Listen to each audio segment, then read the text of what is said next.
Ассалаумағалейкум, құрметті радио тыңдаушы ағайын. Эфирде Мінбер хабары, микрофон алдында Азамат Жомартұлы. Біз бүгінгі хабарымызда сот төрелік академиясына оқуға қабылдау, яғни болашақ судьяларды даярлау, олардың біліктілігін арттыру деген тақырыпта сөз қозғаймыз. Ендеше студиямыздың қонағымен таныс болыңыздар. Қазақстан Республикасы Жоғары сот кеңесінің жанындағы сот төрелік академиясының ғылыми білім беру орталығының директоры Ержан Егенбердиев. Ендеше Ержан Ошақбайұлы, ғасыр тарихы бар Қара шаңырақ қазақ радиосына қош келдіңіз. Рахмет, қош келдік. Құрметті радио тыңдаушы ағайын, біз тікелей эфирдеміз. Егер тақырыпқа байланысты студия қонағына қоятын сауалдарыңыз болса, хабарласыңыздар. Байланысымыз 75-72-75, ал Астана қаласының коды 8-717-2. Сондай-ақ біздің эфиріміздің бейне нұсқасын Қазақ радиосының Facebook, YouTube парақшаларына да тікелей көруге болады. Ержан Ошақбайұлы, енді болашақ судьяларды даярлау жүйесін одан әрі жаңғырту мақсатында сот төрелік академиясы жоғары сот қарауынан, жоғары сот кеңесінің қарауына өткені белгілі. Енді осы орайда жоғары сот осыған байланысты академия қызметінде қандай нақты өзгерістер орын алып жатыр, немесе болашақта өзгерістерге ұшырайды, әңгімені осыдан бастайықшы. Рахмет сұрағыңызға. Біздің өкілеттік органымызды өзгергеніне осы бір айдан кейін бір жыл өтеді. Яғни 2024 жылдың 15 маусымда тиісті президенттің жарлығы бойынша жоғары соттан жоғары сот кеңесіне ауысқан болатынбыз. Содан бері бізде қазір бір жыл оқу жылы аяқталып отыр. Магистратура аясында ерекшеліктері бар деп айтуға болады. Бірінші рет бізде тарихымызда магистратурада 100-ге жуық магистранттарымыз бітірейін деп жатыр. Оның алдында бізде ең көбі 72 магистрант болатын. Бірінші рет бізде осы 100-ге жуық, нақты айтатын болсақ 97 магистрантымыз осы бірінші рет аяқтайын деп отыр, ең көп саны бойынша. Оның ішінде 60-ы мемлекеттік тапсырыс бойынша болса, қалғаны бізде 37-сі ол жаңағы ақылы негізде тәмамдап отыр. Біз бірінші рет осы оқу жылының аяғына қарай жоспарлап отырық. Магистратура, өзі білесіз, екі нысаны бар. Ол бейін магистратура, бір жылдық, яғни жаңа практикалық бағыт бойынша оқытатын. Екіншісі ол ғылыми педагогикалық, 2 жыл оқытатын. Сол жоғары оқу орнынан кейінгі осы магистратура екінші нысаны 2 жылдығын біз осы жылы Құдай қаласа енгіземіз деп жоспарлауда. Ол да бірінші рет тарихымызда. Одан бөлек тағы жаңалық ретінде осы жылдың күзіне қарай, егер сәт түсетін болса, қазқұжаттар қарауда өкілетті органда біздің жаңағыдай жоғары оқу орнынан кейінгі докторантура ашылуда. Ол да бірінші рет тарихымызда. Одан кейін бірінші рет біздің академиямызда референдиат деген бағдарлама енгізілген болатын.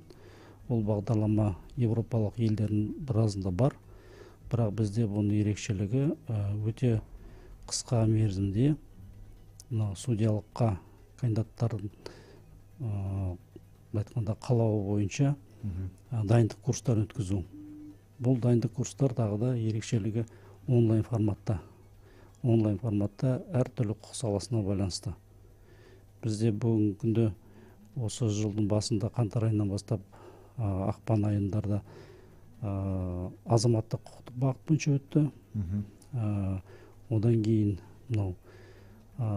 сәуір мамыр айларында қылмыстық бағыт бойынша, енді қазір бізде әкімшілік құқықтық бағыт бойынша өтуде. Сондықтан бұл да бірінші рет бізде болған. Айтқанда осындай бағдарлама, ондай бағдарлама бізде болған емес.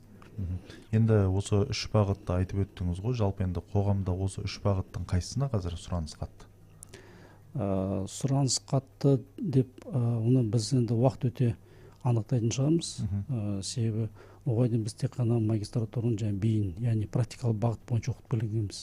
Мысалға енді бізде соттардың да өзі бөлінеді ғой, мысалға экономикалық дауларды қарайтын, одан кейін қылмыстық істерді, болмаса азаматтық істерді деген сияқты, ювеналдық балаларға қатысты істерді қарайтын соттар бар, судьялар бар.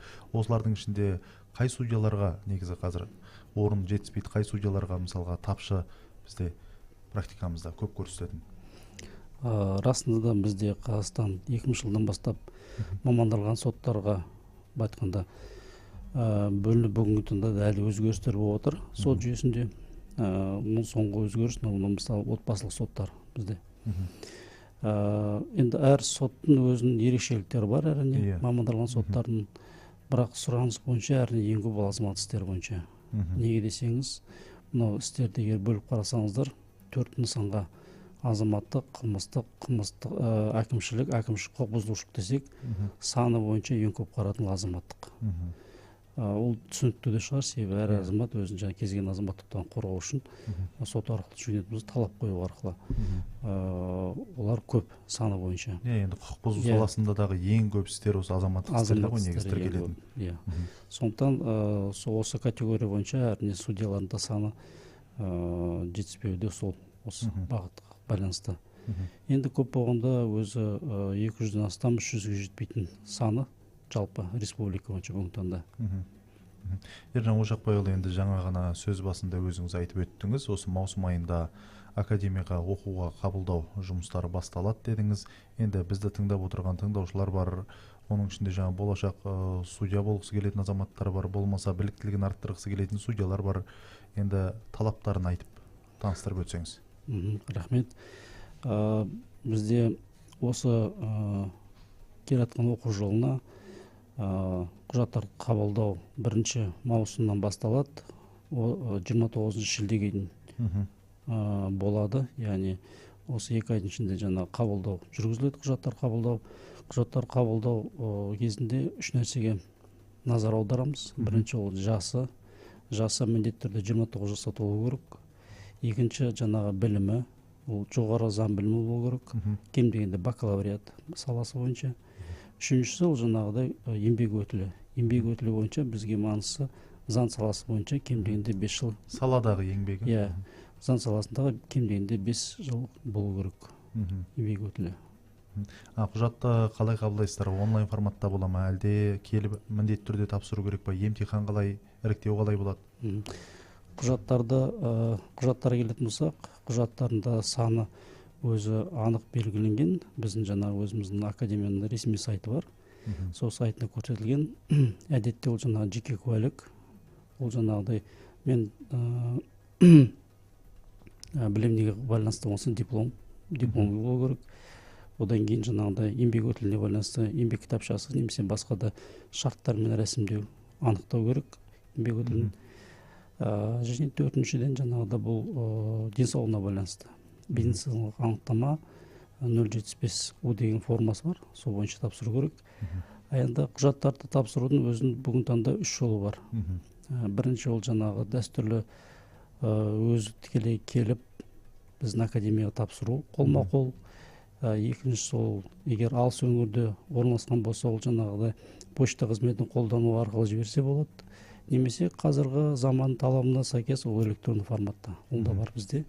Және соңғы жылдары біз көріп отқанымыз көбісі электронды форматта тапсырады. Бұл біздің егов KZ арқылы жаңағыдай біздің сот түрік академиясының өз несі бар. Электрондық платформасы бар, соны тапсырып құжат жүктеп жіберсе болады. Оқу форматы қалай жүзеге асады?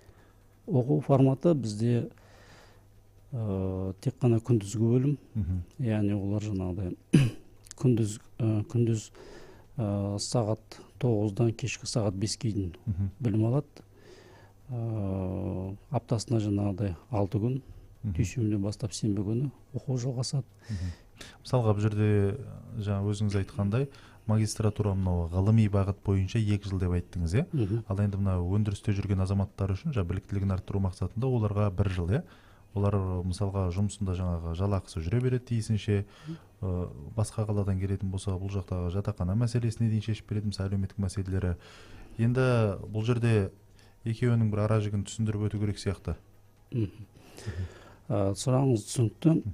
Мысалға сіздерге тапсырыс келеді ғой, мысалға биыл 97 мысалға магистрант тәмамдайын деп жатыр оқуын. Ал енді оның ішінде 62-сі мемлекеттік тапсырыс бойынша деп айттыңыз ба жаңа? 60-сы, иә. Ал енді мемлекеттік тапсырыспен болмаса жаңа өздері түскеннің арасындағы айырмашылық қандай? Өздері түскендердің де арасында грант бола ма, ақыл негізде оқи ма әлде? Жоқ, мен бір нәрсені айта кетейін. Бізде екі жолмен оқуға түсуге болады. Бірінші мемлекеттік тапсырыс бойынша 60 орын, екіншісі ақылы. Ақылында орын саны бүгінгі таңда белгіленген, ол 45 адам. Сол бас аяғы жаңа 105 адам, мен ең айтқанда толығын айтатын болсақ. Енді жаңағыдай тапсырып оқуға түсу талап бірдей. Мемлекеттік тапсырыс бойынша ақылы болсын бірдей. Айырмашылық тек қана ақысында. Біреу өз қаласынан төлейді, немесе ол үшін біреу төлейді, немесе мемлекет төлейді дегендей қап. Яғни құжат бойынша талаптарға сай кез келген азамат үміткер бола алады, солай ғой? Кез келген азамат болады. Айтар кететін нәрсе, ол да осы қазіргі жоғары сот кеңесінің біз қарамағына көшкеннен бері бір ерекшелік, ол да осы жылдың басында қабылданған болатын өзгерістер. Оға дейін бізде тек мемлекеттік органдағы қызметкерлер ғана ақысыз мемлекеттік тапсырыс бойынша оқуға түсе алатын. Бүгінгі таңда бұл да жаңалық, бұл да өзгеріс. Біздің өкілетті орган айтқанда қабылдаған, бекіткен академия даму стратегиясына сәйкес көрсетіліп кеткен бүкіл Қазақстан Республикасының азаматтары, заң білімі бар, заң тәжірибесі бар, жасы келгендер барлықтары иелене алады бүгінгі таңда мемлекеттік грантқа. Өткен жолғы салыстырма түрде айтатын болсақ, өткен жолы бір орынға, академияның 60 орынға, бір орынға 60 орынға бізде 300-ден астам адам тапсырған болатын. Сұраныс үлкен болды. Біз енді мына жыл күтіп отырық, одан да көп болатын шығар. Себебі біз есікті бәрін ашып отырық. Егер ол кезде тек мемлекеттік қызметкерлер болса, бүгінгі таңда бүкіл барлық, яғни ол коммерциялық жүйедегі қызметкерлер де болуы мүмкін. Өз-өзін жаңағыдай күн көретін заңгерлер, яғни практикада жүрген адвокаттарымыз, заң кеңесшілеріміз, олар да қатыса алады деген сөз. Енді мынау кез келген жалпы дамыған қоғамда жалпы сот билігі деген ең жоғарғы билігі. Енді кейбір азаматтар айтып жатады ғой, мысалға судьялар азаматтардың тағдырын шешеді деген сияқты. Жоқ, әр адам өз тағдырын өзі шешеді. Сот тек заң аясында, оның мысалға жаңағы заңдық жазасы болатын болса, соны мысалға заңмен бекітіп береді. Ал енді осы біз енді айтып жатырмыз ғой, қазір жаңа Қазақстан, әділетті Қазақстан деп. Енді қазіргі осы оқу процесінде қандай мәселелерге баса назар аударасыздар? Сұрағыңызға рахмет. Бұл мәселе әрине өте маңызды біз үшін, себебі академияның жаңағыдай бағыттарының бірі ол судьялыққа дайындау. Білікті, айтқанда заңға, әділеттікті басшылыққа алатын судьяны дайындау. Бұл жерде тек қана білім емес, бұл жерде мысалға судьяның болмысы да бар, мысалы салқынқанды болу, эмоцияға берілмеу, мысалға әр істі, мысалға әр азаматтың мысалға пікірін тыңдаған кезде сол пікірге қарай мысалға болысып кетпеу деген сияқты мәселелерде негізгі. Иә, дұрыс айтасыз. Соған байланысты академияда жаңағы әртүрлі айтқанда оқытушылардың құрамында әртүрлі мамандар бар. Мен өзім мысалы азаматтық құқықтық бағыт бойынша. Менен бөлек жаңағыдай бізде философия саласы мамандар да бар, психология саласы мамандар да бар. Олар өздері жаңағыдай бағытына байланысты тиісті білімдерін, тәжірибелерін, дағдыларын үйретеді. Осылай бір жыл оқу арасында жаңағы теориялық мәселелерді қамтиды. Одан кейін бөлек жаңағыдай соттарға барады. Қазір мысалы біздің магистранттарымыз соттарда өтіп жатыр практикасын. Процестерге қатысып. Астана қаласының бүкіл жаңағыдай соттардың істерінің түрлері бойынша қатысып, жетекші болып жатқан жаңағыдай судьялар, нақты судьялар. Ал енді осы практикадан бөлек, осы кәдімгі саладағы практик мамандардың өздерін дәріске шақырасыздар ма жалпы? Иә, ол да бар. Бізде егер мысалы оқытушылардың құрамын саралап айтатын болсақ, оларды айтуға болады. Білім ғылым саласында жүрген жаңағы заң саласындағы ғалымдар, одан кейін жаңағыдай сарапшылар бөлек, жасы өзіңіз айтып отқандай, ол сарапшылар бар, ұлттық сарапшылар бар, және халықаралық сарапшылар бар. Адам құқықтарына байланысты мысалы сырттан да шақырамыз біз. Үшінші категория ол жаңағыдай біздің судьялар. судьялардың өздерінде бөліп қарастырамыз. Біз жоғары соттың судьялары, облыс соттың судьялары, яғни біздің Астанада мысалы Астана қаласының соты облыс сотқа теңестіріледі. Астана қаласының соттары және аудандық соттың судьялары. Осылай төрт байтықта түрге бөліп жаңа оқытушылардың құрамын қарастыруға болады. Жаңа енді жақсы бір жаңалықпен бөлісіп қалдыңыз ғой. Енді бұйыртса алдағы уақытта ол да бола жатар. Жаңа докторантура бағытында енгізу жоспарда бар екен. Ал енді осы мынау түлектерге болмаса оқып жүрген мысалға студенттерге шетелден тағылымдамадан өту жұмысы қаншалықты қарастырылған сіздерде? Тағылыма бізде оқу жоспарында бар. Тағылымадан өту магистранттарда да қарастырылған. Бірақ магистранттарда ол 10 күн көлемінде. 2 апта деп айтсақ болады енді. 1,5-2 апта көлемінде. Кімдер бара алады оған? Онда магистранттарымыз бізде барлығы барады, тағылымаға барлығы барады. Олар жаңа тағылымға барған кезде бұл негізгі мақсат мынау барған жердегі білім ордасы болсын, әлде арнайы орталық болсын, судьялыққа дайындайтын сол орталықтан жаңағыдай тиісті тәжірибе алмасу, білім алу. Одан бөлек магистранттарымыз жаңағы өздерінің магистрлық жобаларын дайындайды. Сол магистрлық жобасының аясында салыстырмалы түрде жаңағы анализ жасайды.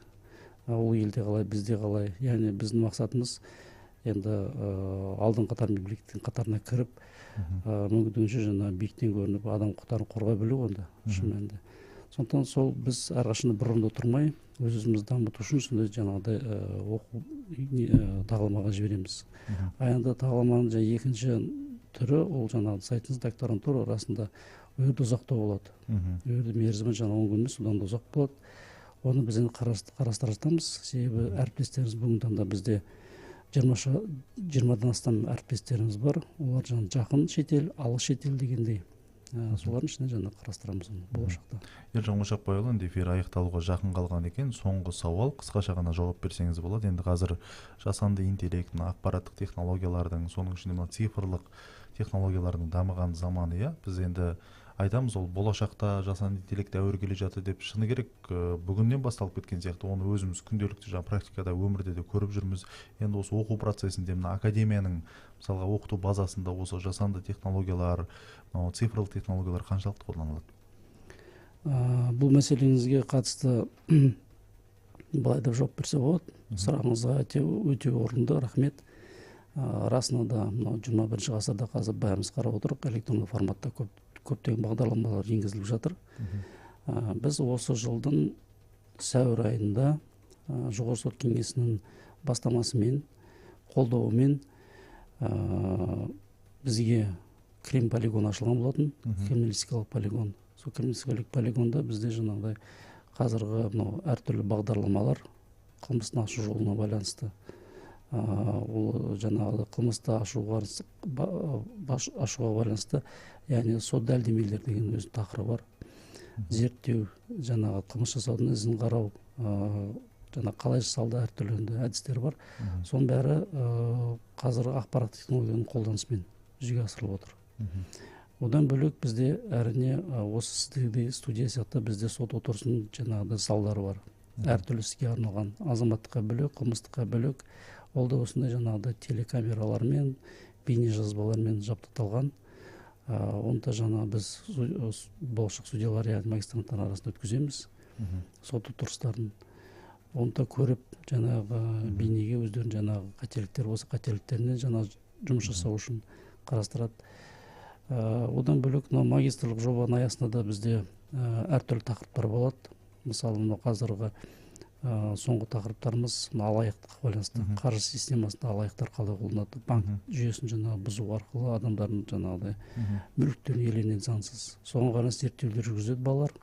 Олар зерттеу үшін жүргізді, олар да сол арттай жаңа технологияларын қолданып, айтқанда өздерінің қорытындыларын шығарады. Жақсы, Ержан Ошақбайұлы, тұшымды сұхбатыңызға алғыс білдіреміз, алдағы жұмыстарыңызға табыс тілейміз. Рахмет, сіздерге де табыс тілейміз. Құрметті радио тыңдаушы ағайын, осымен біз бүгінгі эфирімізді аяқтаймыз. Эфирде келесі тілдескенше аман сау болыңыздар.